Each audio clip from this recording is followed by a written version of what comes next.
You may find yourself in a situation where you have to file a U.S. income tax.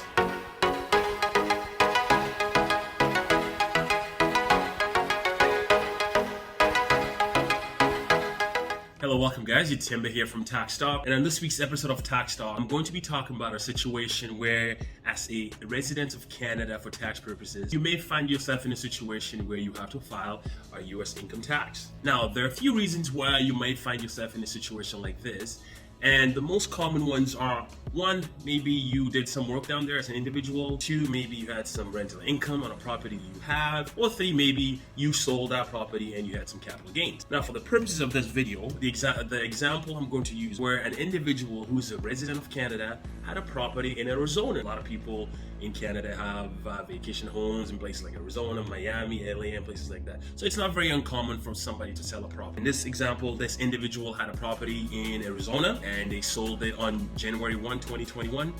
And I'm going to talk about how that sale will affect their return in Canada and everything that has to do to make sure they're compliant both in Canada and the United States. Now, let's get right into it. They bought this property, say in 2010, for $300,000. Now, fast forward to January 1, 2021, they sold this property for $500,000. Now, this is all in USD, right? So they sold this property, so they have a $200,000 USD capital gain. $500,000 minus the $300,000 they paid for it, they have a $200,000 capital gain. Because they have sold a property in this state, even though they're not Americans for tax purposes, they must file a U.S. tax return. In fact, they must file 2 U.S. tax returns, because in the States, you have to both file a state income tax and a federal income tax.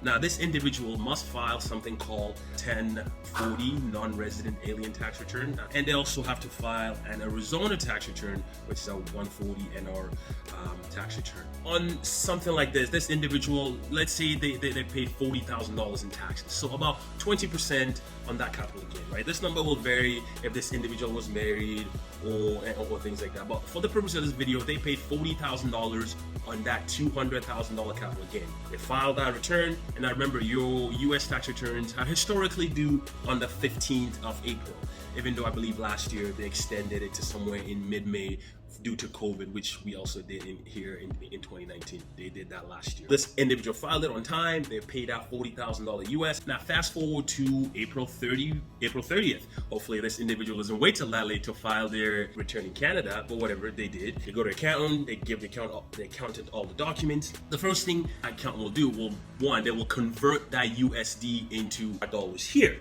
25 to 30% on top of that, right? That's the increase. This individual comes here, they file their tax return here. They will have to include that $200,000 USD capital gain on their return year as well. But don't worry, they're not going to get taxed, or they're not going to be double taxed, right? Because in Canada, we have a tax agreement with most countries to limit double taxation.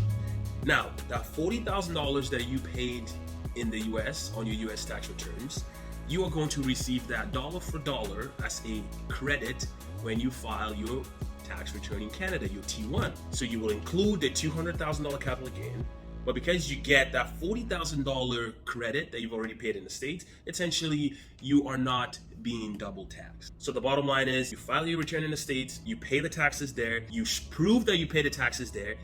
When you file your return in Canada, you get the amount you paid down there dollar for dollar as a credit on the taxes you will owe on your Canadian tax return.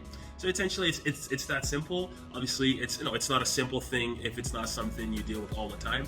But as long as you have your proper documentations and you file that U.S. tax return, you have a proof of payment.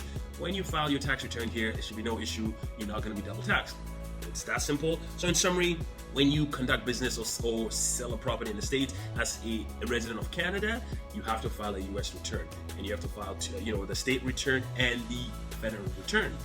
Remember, U.S. tax returns are historically due around the 15th of April, right? Secondly, keep all your proper documentations, your proof of payment on that U.S. tax. When you file your tax return in Canada, you should have no issue. You will receive taxes that you paid in the state as a credit on your tax return in Canada.